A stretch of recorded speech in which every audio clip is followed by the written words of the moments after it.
and Chicks coming at you April 18th, 2017. We have wonderful news for those of you that think this is wonderful news. Theresa May has decided that she's going to put before the Parliament tomorrow an election, not an election, but a vote to do a snap election. Which is very interesting because we had a picture of this in the States, is that all of a sudden Donald Trump says, forget it! Everybody's getting reelected. We're calling a general election for all of the House and Senate, and we're going to do it in a couple months. Yeah. That would be so awesome. June 8th. This year. We got 2 months. Get ready, go. Yep. All right, and so the entire government will be put on hold, essentially. The Queen takes over, I believe, right? Yeah, I think so, something like that. All right, so let's hear what Nigel had to say about it. He said, well, just hear it from him. He's awesome. This is LBC from Global, leading Britain's conversation. The Nigel Farage. And this entire program was really good. It'll give you a hold on it. I'll put the link in the description. Thank you, Donald, and good evening, everybody. Well, I think I was the last to know, because I was on an aeroplane coming back from Italy, where I spent a couple of days fishing over the weekend. Wait. I want to show you a picture. Of him fishing? Hey, whoa! He got himself a big... Hang on, your head's in the way. They can't see that. Look at that tuna! Go, Nigel, man. Look at that tuna! That's going to make dude, a that's lot gonna of be a good tuna. I wanted you to see that. All right. And I got to Stansted Airport, and I turned the phone on, and it was bleep, bleep, bleep, bleep, bleep. And yes, Mrs. May had decided to call a general election, which, if you think about what she said in the past, is perhaps surprising. I mean, here she is back in June last year when she launches her leadership bid. Our country needs strong, proven leadership to steer us through this period of economic and political uncertainty. There should be no general election until 2020. And here she is in September. I'm not going to be calling a snap election. I've been very clear that I think we need that period of time, that stability, to be able to deal with the issues that the country is facing and have that election in 2020. But I've been saying I thought she probably should have an election. I said this back in November. I love this I bit. don't trust Parliament on this. Yes, the neatest, cleanest way to finish this off is for May to call a general election on the basis that Brexit means Brexit. In an ideal world, what she would do, I think, now is to call an early general election to try and get a big working majority. And it's a theme that we continued and we debated on this programme over the course of the last few months. I have to say, I perhaps am somewhat less surprised than most people by what's been announced today, because today, this is what she said. Division in Westminster will risk our ability to make a success of Brexit, and it will cause damaging uncertainty and instability to the country. So we need a general election, and we need one now, because we have at this moment a one-off chance to get this done while the European Union agrees its negotiating position and before the detailed talks begin. I have only recently and reluctantly come to this conclusion. Since I became Prime Minister, I have said that there should be no election until 2020. But now I have concluded that the only way to guarantee certainty and stability for the years ahead is to hold this election and seek your support for the decisions I must take. So it really is a snap election because it's taking place 6 weeks from today. And for a lot of voters in England who live in the counties, of course, it means they've got 2 elections coming up, because on May the 4th, all the English counties vote as well. So those voters are going to be asked to vote twice within the space of a single month. Tonight, I want to know from you. So, all right, 6 so that weeks to kind go. of wraps up what Nigel was saying about it. Did you want to bring up any of the other articles? That No, you he kind of covered it all. He did. Like right there, so you wanted to bring So, okay, so you guys always hear us talking about Horatio. He's one of our, like I always say, go-to guys. He's a Yorkshireman. And so I went to him and he came to me first and said, hey, this is happening. Barry, you had sent it to me as well. that Theresa May had called this general election. But use it sparingly. And so my first question was, what does this mean? I have no problem whatsoever letting you guys, as our viewers, know that Leah and I are a little bit like fish out of water when it comes to the, that's very good, the British government. And so I kind of peppered him for like an hour with different questions. And so I'm going to read you some of my answers. And I know all of you, our UK viewers, already know all of this. And I said, thank you for speaking to me like I'm a 5-year-old, because that's what this is going to take. Because I guarantee you, most Americans have no idea how your government is run. So bear with us. Well, I think that we should explain that we do know that Brexit is the first time any European, anybody in the European Union has left. Right. And so Theresa May has said Brexit means Brexit, right? Right. And she looked around for a book, like a how-to book, like Instruction manual. Brexit for Dummies. Yeah, there is. And she opened up the pages and they were blank, and it literally said, if you are Theresa May, would you please write the book? Exactly. And so she's like, listen, I don't know how to write this book. I'm going to need a little help. Breitbart said that I think it's up in the air whether this is a good thing or a bad thing. It's a good thing or a bad thing. Breitbart said, well, like you said, if you like it, you like it. If you don't, you don't. Right. And I encourage you guys, and another thing that Horatio had sent me was the BBC article on this. If you go down and you go to read the comment section and click it so that you get the highest rated comments first, you'll get a really good impression of just how most Britons feel about this. However, if you watch the mainstream media and different outlets like The Guardian or whatever who have done, they go on the street and they do interviews, and of course everybody is completely upset about the fact that they're doing this. Horatio said he was listening to the BBC radio on the way home, and they're completely, he said, incandescently upset about this. So, hot with rage. So I figure it's just kind of the same thing. When your enemy thinks that something is awful, then it's probably a good thing. I think there's a little bit more to it, but I just want to read some of the answers to the questions that I had. From what my understanding was, is that UKIP, the party that kind of got Brexit going, is kind of falling apart, and Horatio explains why. UKIP's main aim was to get out of the EU, and now that Article 50 has been triggered, they're really scrambling around for a purpose. They need to take the votes from the Conservatives, because the Conservatives under Cameron were really pro-EU, soft socialists, and the anti-EU small state, low-tax people had nowhere else to go. Now here I had a question about the Labour Party, because we hear about the Labour Party a lot, and I didn't quite understand its history and who it was comprised of. Labour, the realists in the Labour know that they're going to get a spanking, because Corbyn, Jeremy Corbyn, he's an ex-Trotskyite, I know how to say this, has taken them so far left, like they were in the 80s, that they're only... that they were only supported by the students, the unions, the snowflakes, the protesters, just like what we have here. And he said, like the people that you talk about in your videos. Everyone else knows that they're after nationalizing everything to the point of communism. The old Blairites and the Brownites, the new Labour, are publicly wailing that this is awful, but actually they're thrilled, because there will be a call from the center-left people for them to come back, and the interesting thing will be who wins control of the Labour Party. Now, I had asked him about the Prime Minister, and he was saying, and I know this might seem like a stupid question for our UK viewers, but I didn't know. He's like, we don't vote for the Prime Minister, we vote for the party and then the Prime, and I knew that, but I've seen other videos that kind of caused me a little bit of confusion. Whoever is the head of the winning party becomes the Prime Minister, and that's kind of the way that it is with everybody else, different nations and stuff. So he said that she's trying to get a bigger majority in the House of Commons so that it's easier to get bills passed.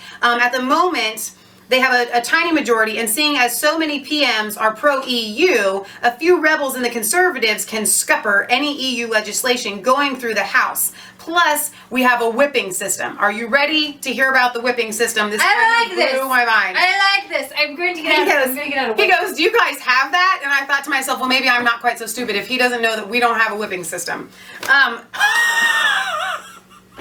We're going to invoke the Michelle whipping system a little bit later, okay? All right.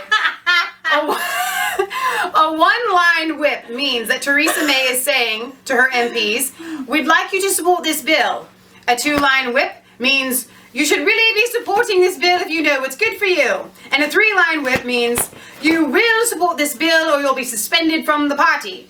The term is withdrawing the whip or having the whip withdrawn, which literally means to have your links with the party broken. So, if she has a big majority, she won't always have to use a 3-line whip, which has to be used sparingly. Otherwise, the leader looks weak and has to threaten the party all the time. There's also the possibility she's going to use a bigger majority to threaten the House of Lords, which are about 90% pro-EU, to obstruct any Brexit bills Of passed. course the Lords would be pro-EU. Otherwise, she'll use her majority to reform the House of Lords or abolish hereditary lords, and they really don't want that. And so my question was like, dude, if she can do that, why ain't she done it I've been already? here for 500 years. My granddaddy was here. My great-granddaddy was here. You can So- see the dust falling off of my chin. Yeah, he says she can threaten the Lords with reform, but she won't dream of it until after we're out of the EU. It'll be an absolute storm, as if there are so many, vested interests. The Lords can't block any legislation. They're a bill reforming chamber, but they can try to water down a bill so much that it's worthless. That's why Theresa May originally wanted to use the royal prerogative to trigger Article 50, which means the government, they don't have to pass a bill through Parliament, but it's very dangerous to use, meaning so that the House of Lords can't water down things. So then he said, I had asked him, do you think that Nigel is going to run? And he said, you know what, I don't because he might lose. I fear that he might lose. But then he did say that the UKIP leader just said that he expects Nigel to stand in the election. Do it! Do it! So back to the whipping. Please. I messaged him back and I'm like, Back to are the you whipping. seriously? Like, this is really what you, because we don't have anything like this. Do He they said, actually bring out a whip? all parties use the whipping system in Parliament, and the 1, 2, 3 line whips really do mean what I said they do, LOL. So if you're watching coverage over the next 50 days, you may hear an interviewer say, would you use a 3-line whip on X bill? Or he or she used a 3-line whip on the bill, exclamation point. So as far as Nigel is concerned, he said that Nigel is very divisive, and it's tough to win when there are so many people entrenched voting for the main parties. The best news that Horatio had just heard as far as he was concerned is that Corbyn might enforce all Labour candidates to go through reselection before election, which will be magnificent because if the grassroots get to vote on who candidates are, Labour will have a mass Trotskyites I don't even know what he just said there. It might have been a misspelling. And chemtrail nutcases. The tinfoil hat brigade, as he calls them. It will be hilarious. And so I was asking him, I wanted a little bit more information on who these chemtrail type people are, because I can imagine them because we have them here. We kind of believe in chemtrails too, but it's I do. the Green Party. He says, the tinfoil hat brigade, LOL, just general nutcases who are not content with conspiracy theories, but are way out there. Elvis is alive, the royal family are shape-shifting reptiles, aliens have been in the White House since the 70s. The chemtrail thing is just a general catch-all name over here.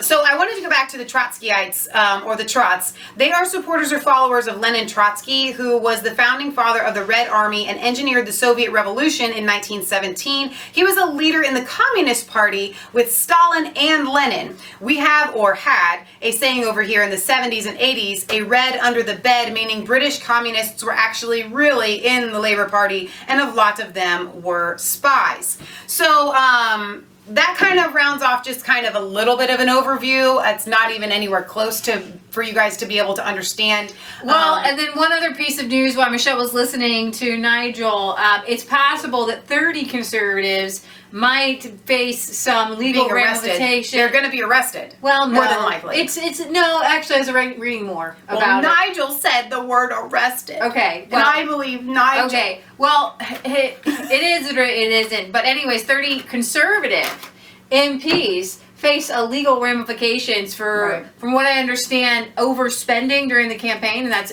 highly illegal. Right. And Horatio was saying that it's not a matter of like over here in the United States we have mass spending, but they have limits. And it's not like they went massively over the limits. It was tens of thousands of dollars over the limits, but it was still fraud and it was still illegal and they weren't allowed to So do wait, it. they said they're going to be investigated by CPS. We were like, Child Protective Services! 30 MPs are in child molestation. So then I Um, found that was Crown prosecuting. services or something like think, that. So it's yeah. not quite what I expected. So I think that this is going to be really interesting. We're going to see, and I want to Very get back to them interesting. talk about Jeremy Corbyn. The re-selection process.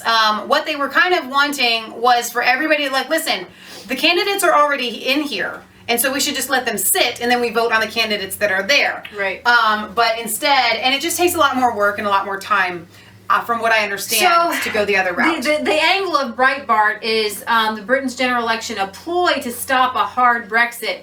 And so I immediately, like you did, I went down Go back to the comments. right? Somebody says I didn't vote. They're talking about UKIP, right? I voted for UKIP before, but now I don't think it's the time to vote for UKIP. And a lot of people are going to go back and they're going to vote Tory again. Just because that's the party that you kind of do need a unified people. And I'm not taking sides here, but unification probably is a good thing to stand against those that still want to, the Remainers that want to stay in the EU, and different people that can kind of, again, water down bills. Somebody was saying they wanted to keep UKIP alive, keep voting UKIP. They got 4 million votes.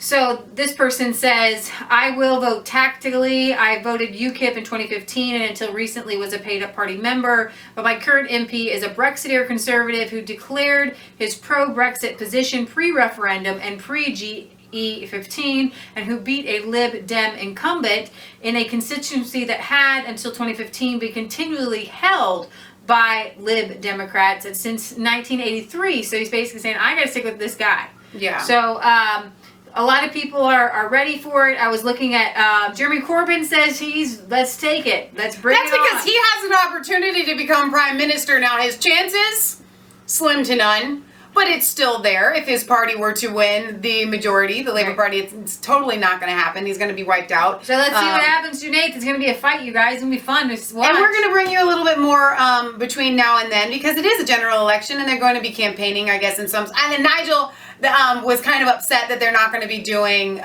debates, which I was kind of disappointed. Leader debates how are you in that. supposed to? I don't know. I think they should have debates because we would love that. Maybe they'll debate on the side. All right, you guys, this wraps up our coverage for the new general election that Theresa May has declared for the UK on June 8th, 2017. Well, they still have to vote on it. They still have to vote on it. Okay, that's right. I'm sorry. We skipped ahead. Yeah, but it's going to go through. I mean, they're going to get, she just needs 2/3. Horatio thinks that she's going to get like 90%. So, I mean, it's as far as Everybody wants to try. It's like a gamble. Let's do it. Let's do it. Everybody Let's do it. But if you go to the other sides, people are like, oh, I don't want another general election, because those are the people that they're cherry picking off of the streets. Okay. All right. This is Lee Michelle signing off for Resistant Chicks. It's not a conspiracy theory. If it's the truth, don't forget to like, comment, and subscribe to Mass Faith 3 and Resistant Chicks. Ring that bell for notifications so you can see more videos like this and find us on Facebook and Twitter. We love you. God loves you. And God bless.